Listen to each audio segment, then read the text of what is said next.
Hello everyone, my name is Hasan Tufan. I'm a student from Department of Computer Science at Bilkent University. In this Physics 102 project, I conduct an experiment to measure temperature coefficient of resistance for copper.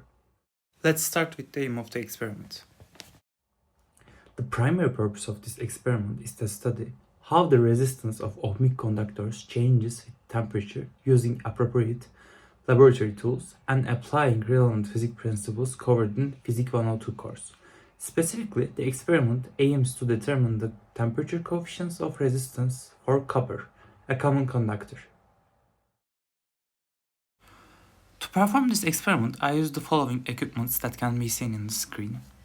A multimeter set to resistance measurement mode, two copper wires with different thicknesses, an electric stove, a beaker filled with water, a thermometer. These are the equipments for conducting the experiment. In this experiment, we analyzed how the resistance of a copper wire changes with temperature. The experiment setup can be seen on the screen. A multimeter was used to measure the resistance, while a thermometer monitored the temperature. The selected copper wire was shaped into a coil and placed inside a beaker filled with water.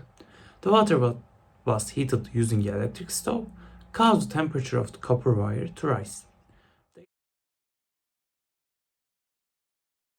In the first part, we measured the resistance of copper wires at room temperature, around 200 degrees Celsius, to establish a reference point for our experiment.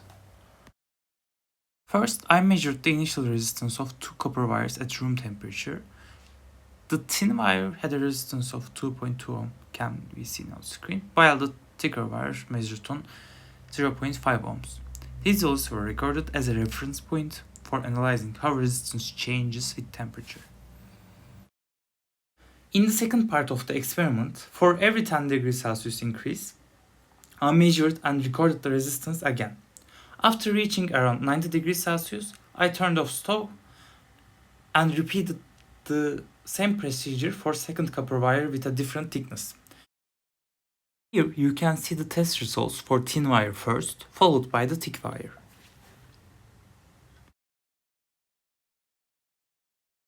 We can see the changes in the graph clearly. These tables show how resistance and temperature coefficient changed for each wire as the temperature increased. The thinner wire had more stable results, while the thicker wire showed larger variation due to measurement sensitivity. The results showed a linear relationship between resistance and temperature, as expected. For the 0.2 mm wire, the experimental coefficient matched the theoretical value very closely, with only about 0.9% error. However, for the 0.5 mm wire, the error was much larger due to difficulties in measuring very low resistance. Overall, the experiment successfully demonstrated the temperature dependence of resistance in copper and highlighted the importance of careful measurement techniques. Thanks for watching.